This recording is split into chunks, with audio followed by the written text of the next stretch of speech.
ಎಲ್ಲರಿಗೂ ಇವತ್ತೊಂದು special recipe ಪಾಪಸ್ ನಂಗಿನ ಉಪ್ಪು ಮುಂಚಿ.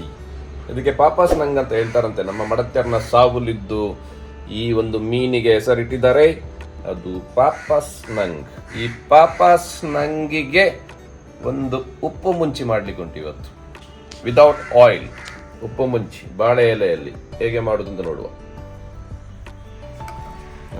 ಕ್ಲೀನ್ ಮಾಡುವುದೇ ಒಂದು ಕೆಲಸ, ಅದರೊಂದು ಸುಲಭದ ಕೆಲಸ ಕೂಡ. ಅಷ್ಟು ದೊಡ್ಡದೇನೆಲ್ಲ ಉಪದ್ರ ಇಲ್ಲ ಈ ಮೀನಿದ್ದು ಕ್ಲೀನ್ ಮಾಡಲಿಕ್ಕೆ. ತುಂಬಾ ಆಯುಧಗಳು ಬಂದಿದೆ ಮಾತ್ರ. ಆಯುಧಗಳು ತುಂಬ ಉಂಟು ಇದಕ್ಕೆ. ಇದರ ಚರ್ಮ ಎಳಿಲಿಕ್ಕೆ ಉಂಟಲ್ಲ, ಅದು ಸ್ವಲ್ಪ ತಾಪತ್ರೆ ಆಗ್ತದೆ, ಕೈ ಜಾರ್ತದೆ, ಬೆರಳು ಜಾರ್ತದೆ. ಅದು ಜಾರದ ಹಾಗೆ ಒಂದು ಕಟ್ಟಿಂಗ್ ಬ್ಲೇರ್, ಮತ್ತೊಂದು ಇದೊಂದು ಬಡ್ಡ ಕತ್ತೇರಿ. ಈ ಬಡ್ಡ ಕತ್ತೇರಿಯಲ್ಲೇ ಕಟ್ಟು ಮಾಡುವಾಗಲೇ ಮೀನಿನ ಅರ್ಧ ಜೀವ ಆಗ್ತದೆ. ಈ ಕತ್ತೇರಿ ಈಗ ಸಾನೆ ಕೊಡ್ಬೇಕಂತ ಹೇಳಿದ್ರೆ, ಈಗ ಸಾನೆ ತೆಗೆದುಕೊಳ್ಳುವವರು ಕೂಡ ಯಾರು ಇಳುವುದಿಲ್ಲ. ಸಾನೆ ಮಾಡುವವರು ಯಾರಿದ್ದಾರೆ? ಯಾಕೆ ಸಾನೆ ಮಾಡುವವರು ಕಡಿಮೆ ಆಗಿದ್ದಾರೆ ಹೇಳಿ? ಕಾರಣ ಇತ್ತು. ಮುಂಚೆ ತುಂಬ ಮಂದಿ ಬೀಡಿ ಕಟ್ತಾ ಇದ್ರು. ಬೀಡಿ ಕಟ್ಟು ಮಾಡುವಾಗ ಕತ್ತೇರಿ ಎಲ್ಲ ಉಪಯೋಗ ಆಗ್ತಾ ಇತ್ತು. ಈಗ ಬೀಡಿ ಉದ್ಯಮ ಕಡಿಮೆ ಆಗಿದೆ. ಬೀಡಿ ಉದ್ಯಮ ಕಡಿಮೆ ಆದ್ದರಿಂದ ಕತ್ತೇರಿ ಕೂಡ ಕಡಿಮೆ ಆಗಿದೆ. ಕತ್ತೇರಿ ಕಡಿಮೆ ಆದ್ದರಿಂದ ಸಾನೆ ಕೊಡುವವರು ಕೂಡ ಕಡಿಮೆ ಆಗಿದ್ದಾರೆ. ಆದ್ದರಿಂದ ನಮ್ಮ ಮೀನಿನ ಕತ್ತೇರಿಗಳು ಬಡ್ಡಾಗಿದೆ. Knowledge, general knowledge. ಅದಾಗ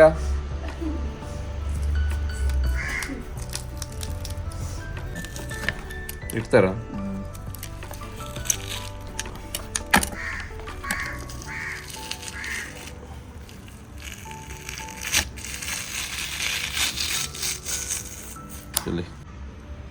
ಎಷ್ಟು ಚಂದ ಬರ್ತದೆ ನೋಡಿ.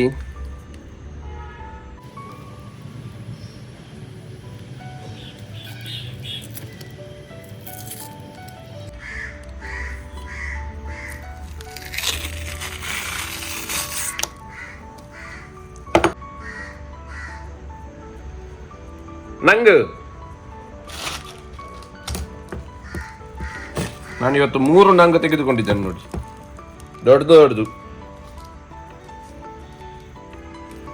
ಎಲ್ಲ. ಉಪ್ಪು ಮುಂಚಿ ಮತ್ತೊಂದು ತವಾ ಫ್ರೈ ಮಾಡಲಿಕ್ಕೆ, 2 ಮಾಡ್ಲಿಕ್ಕೆ ಉಂಟು ಇವತ್ತು.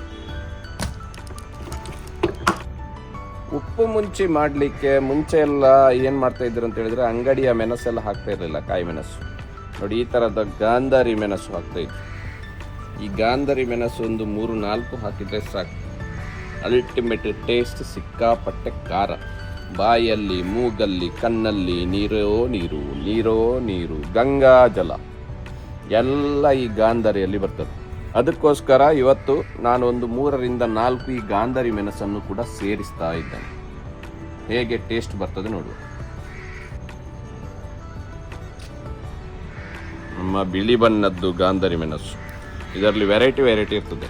ಹಸಿರು ಬಣ್ಣದ್ದು ಕೂಡ ಇರ್ತದೆ. ನಮ್ಮ ಹತ್ರ ಇರುವಂಥದ್ದು ಬಿಳಿ ಬಣ್ಣದ್ದು ನೋಡಿ.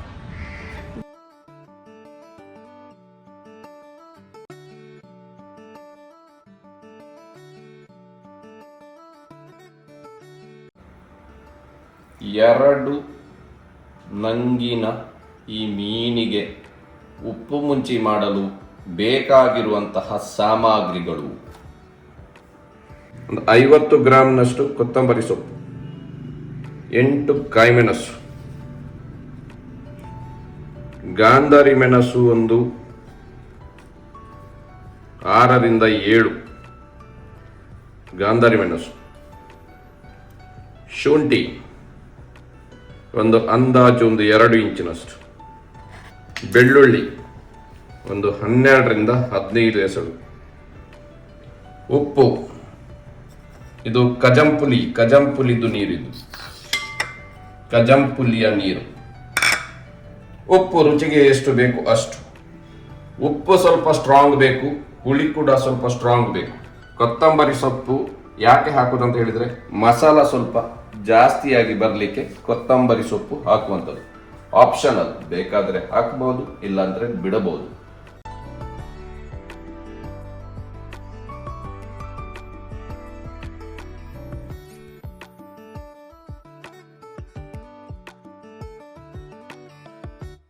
ನೀರು ಹಾಕದೆ ಇದನ್ನು ಕಡಿಯುವಂಥದ್ದು. ನಿಮ್ಮ ಮಿಕ್ಸಿಯಲ್ಲಿ ಸಾಲಿಡ್ ಪೇಸ್ಟ್ ಭಾರಿ ಸೂಪರ್ ಆಗಿ ಬರಬೇಕು. ಮಸಾಲ ರೆಡಿ ಆಗಿದೆ ನೋಡಿ. ಮಸಾಲ ಈ ತರ ಒಳ್ಳೆ ಪೇಸ್ಟ್ ಆಗಿ ನುಣ್ಣಗೆ ಕಡಿದು ರೆಡಿ ಆಗಿದೆ. ಈ ಮಸಾಲವನ್ನು ಇವಾಗ ಇದಕ್ಕೆ ಸೇರಿಸುವಂಥದ್ದು. ಸ್ವಲ್ಪ ಉಪ್ಪು ಜಾಸ್ತಿಯೇ ಬೇಕು, ನಂತರ ಹುಳಿ ಕೂಡ ಸ್ವಲ್ಪ ಜಾಸ್ತಿಯೇ ಬೇಕು ಇದಕ್ಕೆ. ಇದನ್ನು ಹೀಗೆಲ್ಲ ಹಾಕಿ ಇದನ್ನು ಒಂದು 15ರಿಂದ 20 ನಿಮಿಷ ಬಿಡ್ಲಿಕ್ಕೆ ಉಂಟು. ಇದು ಎಳಿಲಿಕ್ಕೆ ಅರ್ಧ ಗಂಟೆ ತನಕ ಬಿಟ್ಟರೆ ಸೂಪರ್.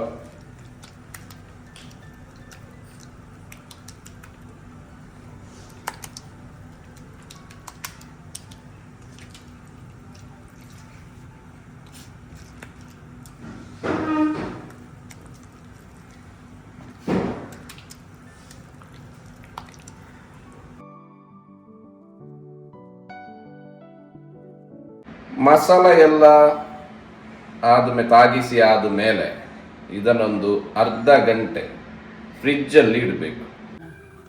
ನೋಡಿ, ನಾನೀಗ ಕಾವಲಿ ಇಟ್ಟಿದ್ದೇನೆ. ಕಾವಲಿಯಲ್ಲಿ ಒಂದು 2 ಚಮಚದಷ್ಟು ನಾನು ಎಣ್ಣೆಯನ್ನು, ತೆಂಗಿನ ಎಣ್ಣೆಯನ್ನು ಸ್ವಲ್ಪ ಹಾಕ್ತಾ ಇದ್ದೇನೆ. ಇದು ಬೇಕಾದರೆ ಹಾಕ್ಬೋದು, ಇಲ್ಲಾಂದ್ರೆ ಆಪ್ಷನಲ್.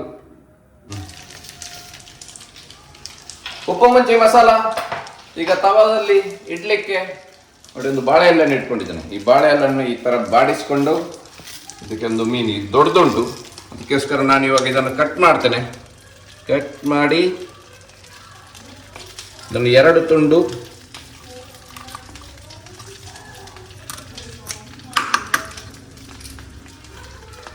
ಒಂದು ತುಂಡನ್ನು ಮಾತ್ರ ನಾನು ಇವಾಗ ಇದನ್ನು ಬೇಯಿಸಲಿಕ್ಕೆ ಇಡ್ತೇನೆ. ಇದನ್ನು ಆಡುವಾಗ ನಮ್ಮ ಎಲೆಯಲ್ಲಿ ಇದ್ದಂಥ ಆಗ ಮಾಡಿಟ್ಟಂಥ ಸ್ವಲ್ಪ ಮಸಾಲವನ್ನು ಕೂಡ ಇದಕ್ಕೆ ಹಾಕಿ ಈ ಎಲೆಗೆ ಸ್ವಲ್ಪ ಹೀಗೆ ಮಸಾಲವನ್ನು ಹಾಕುವಂಥದ್ದು. ಇದರ ಜೊತೆ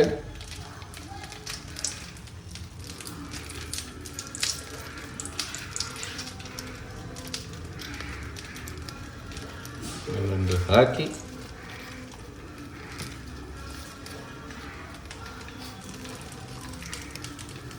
ಈ ಥರ ಮಾಡಿ, ಬೇಕಾದ್ರೆ ಈ ಥರ ಫೋಲ್ಡ್ ಮಾಡಿ. ಇದಕ್ಕೆ ಕಟ್ಟಬೇಕಂತಿಲ್ಲ, ಬೇಕಾದ್ರೆ ಕಟ್ಬೋದು. ಇದನ್ನು ಕೂಡ ಹೀಗೆ ಇಟ್ಟುಬಿಟ್ರೆ ಒಂದು 10 ನಿಮಿಷ ತವಾ ಫ್ರೈ ಮಾಡಬೇಕು. ಉಲ್ಟಾ ಮತ್ತು ಪಲ್ಟಿ 2 ಮಾಡಲಿಕ್ಕೆ ಉಂಟು. ಅಡಿದ್ದು ಮೇಲೆದ್ದು ಅಡಿ ಮಾಡಿ ಒಂದು 10 ನಿಮಿಷ ಚೆನ್ನಾಗಿ ತವಾ ಫ್ರೈ ಮಾಡಿದರೆ ಉಪ್ಪು ಮುಂಚಿ ರೆಡಿ. ನೋಡಿ, ಒಳ್ಳೆ ಪರಿಮಳ ಬರ್ತಾ ಉಂಟು. ಒಂದು ಸೈಡ್ ಇವಾಗ ಒಳ್ಳೆ ಬೆಂದಿದೆ ನೋಡಿ. ಈ ಥರ ಎಲೆ ಕಪ್ಪಾದಾಗಲೇ ಗೊತ್ತಾಗ್ತದೆ ಒಳಗೆ ಬೆಂದಿದೆ ಅಂತ. ಸೊ ಇದನ್ನು ಮಗಚಿ ಇನ್ನೊಂದು ಸೈಡ್ಗೆ ಹಾಕಿದ್ದೇನೆ. ಈಗ ಇನ್ನೊಂದು ಸೈಡ್ ಕೂಡ ಒಳ್ಳೆ ಬೇಯ್ತಾ ಉಂಟು. ಸೊ ಇನ್ನೊಂದು 5 ನಿಮಿಷನಲ್ಲಿ ನಮ್ಮ ಉಪ್ಪು ಮುಂಚಿ ಹೇಗೆ ಆಗ್ತದೆ ನೋಡಬೇಕು. ಒಳ್ಳೆ ಪರಿಮಳ ಈಗಲೇ ಬರ್ತಾ ಉಂಟು. ಮಸಾಲದ್ದು ಸೂಪರ್, ಬಾಳೆ ಎಲೆದಂತೂ ಅಲ್ಟಿಮೇಟ್.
ಉಪ್ಪು ಮುಂಚಿ ರೆಡಿಯಾಗಿದೆ.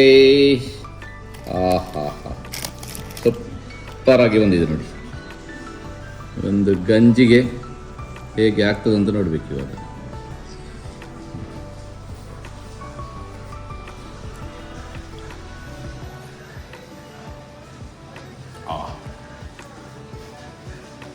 ಪರ್ಫೆಕ್ಟ್ ಉಪ್ಪು, ಹುಳಿ, ಖಾರ, ಅದು ಕೂಡ ಗಾಂಧಾರಿ ಮೆಣಸಿದ್ದು ಜೀರಿಗೆ ಮೆಣಸಿನ ಒಂದು ಫ್ಲೇವರ್, ಅದರ ಜೊತೆಗೆ ಬಾಳೆ ಎಲೆಯ ಒಂದು ಆಹಾ. ನೀವು ಮನೆಯಲ್ಲಿ ಕೂಡ ಮಾಡಿ ನೋಡಿ, ಗಂಜಿ ಜೊತೆ ಸೂಪರ್ ಅಂದರೆ ಸೂಪರ್ ಆಗ್ತದೆ. ಒಳ್ಳೆ ಕಾಂಬಿನೇಷನ್ ಕೂಡ, ultimate combination, ultimate recipe, beautiful, best taste, best for health. Cholesterol ಇದ್ದವರಿಗೆ ವಿದೌಟ್ ಆಯಿಲ್.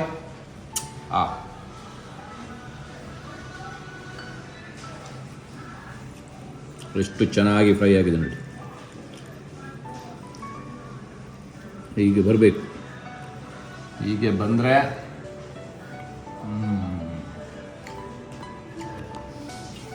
ಸಿಗುವ ಇನ್ನೊಂದು ರೆಸಿಪಿಯಲ್ಲಿ, ಇನ್ನೊಂದು ವ್ಲಾಗಲ್ಲಿ. ಅಷ್ಟರ ತನಕ ಟೇಕ್ ಕೇರ್, ಬಾಯ್. ಎಲ್ಲರೂ ಕೂಡ ಸಬ್ಸ್ಕ್ರೈಬ್ ಮಾಡಿ, ಫಾಲೋ ಮಾಡಿ. ನಿಮಗೋಸ್ಕರ ಇದನ್ನೆಲ್ಲ ನಾವು ಮಾಡ್ತಾ ಇರ್ತೇವೆ. ಇವಾಗ ಮೀನಿನ ರೆಸಿಪಿಯನ್ನು ಮಾಡ್ತಾ ಇದ್ದೇವೆ.